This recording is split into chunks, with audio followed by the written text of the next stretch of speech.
G10 Rhasta mouse. Fantech. So, ayun siya. Sana nakikita.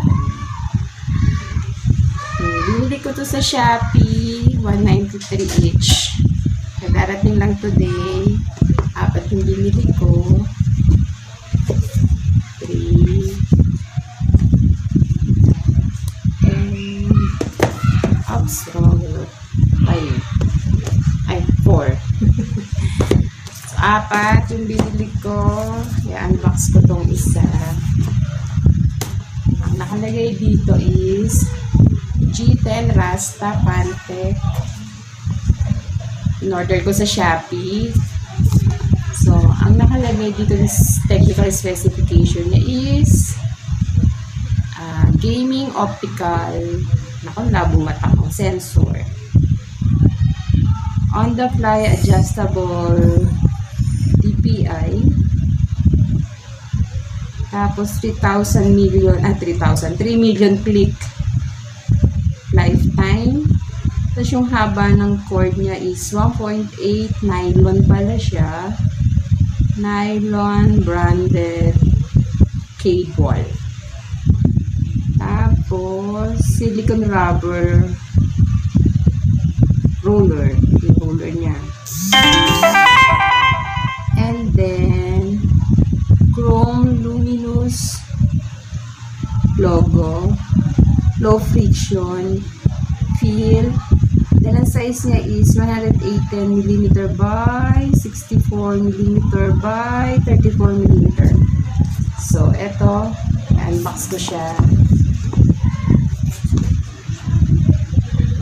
So, umpisahan natin. Maganda ang review niya.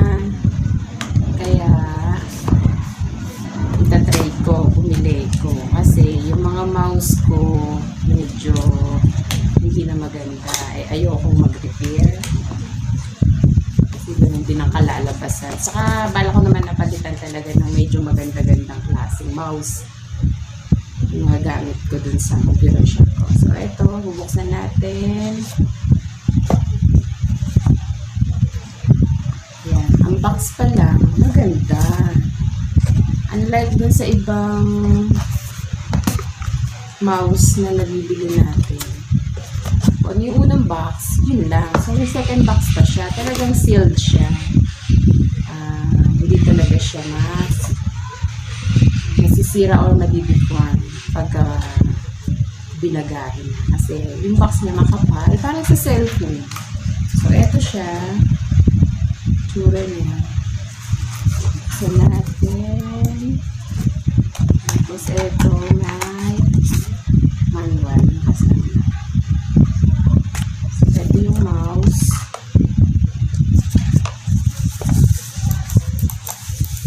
Tcharam! Ay! Ito siya. So, ito yung cord niya. Nylon nga daw siya. Kaya, malamang matibay. Sana. Tapos ito. Tapos luminous siya pagka siguro isinaksak na sa computer. Luminous siya. So, mamaya itatry ko kung gagana. Sana gumana at saka sana magtagal. Ito siya guys. Ang ganda. Mukhang durable. So, ito yung manual niya. Yung pasulat. Yun lang ang laman niya. Tapos, sa gilid, ito yung mga nakasulat. Yung specification niya. Technical specification. Sana nababasa dito. Baliktad. Wala na kayo intindi. Sana nakalagay dito is optical sensor. Tapos 2,400 dpi, 3 million clicks, 1.8 meter yung cable, so mahaba, multimedia siya. Then 30 grams for tuning. I don't know what is that. So update ko kayo pagka isinaksak ko na sa computer. Okay, see you later! Palitan ko na itong mouse na to. Kasi, package siya dito, pero hindi durable itong mouse na to. So, papalitan ko nitong Rhasta, Fantech G10 Rhasta. Kasi nirereklamo na to ng mga customer ko. Hindi siya maganda. So, tatanggalin ko na siya. Ito. Ito natin itong Fantech.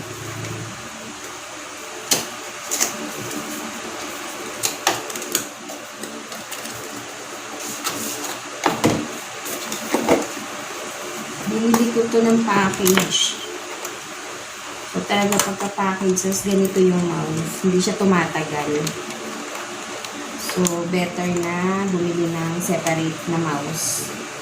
Tapos, bring yung keyboard. Pag-package, hindi maganda.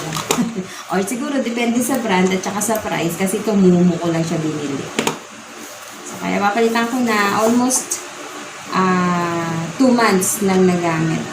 Nirereklamo na, hindi na gumagana itong scroll. Papalitan ko nito. Tingnan natin kung maganda siya.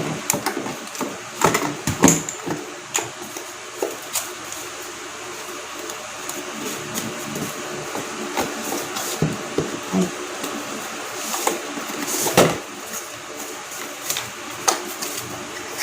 Sabi muna natin itong box kasi para pag hindi gumana, pwede pa siyang i-return. Yan lang, syempre, magtsatsaga ka mag-antay. Kaya lang siya nare-return. Nare-return na naman sa Shopee. Basta't magsasabi ka magre-report ka sa customer service nila. And, ipa-follow mo yung instruction ng return nila. Dun sa apps sa cellphone. Okay, so, ilalagay na natin ito. Tingnan natin kung gagana.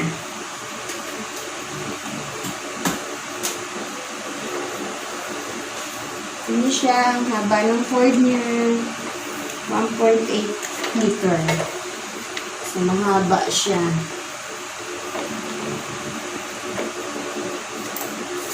Okay, open.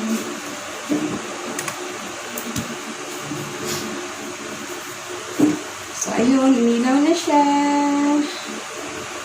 Ewan ko ano yung luminous na sinasabi. Siguro ito lang. Ayun, ito siya. Ilaw. Ilaw ng green. Oh, red. Kanina green. Ngayon red siya ilaw. Ayun, nag-iiba-iba ng kulay. Green. Oh, diba? Blue. Iba-iba siya ng kulay. So, ayun yung luminous. So, eto. Okay, maganda. Smooth gamitin.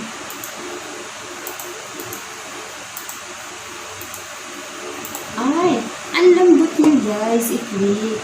Grabe. Maganda nga siya.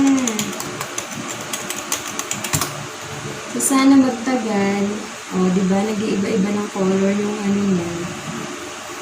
Sana nga magtagal. Ang ganda kaya niya.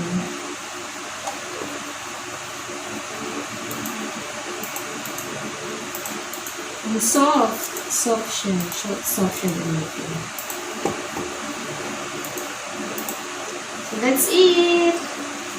Sana na-enlighten ko kayo about the product. Maganda talaga siya, guys. Recommended. Sana magtagal. Bye! Nakakatuwa. Kasi mukhang durable talaga. Natuwa lang ako. Paiba-iba siya ng kulay. Luminous. Sana magtagal. Thank you for watching, guys.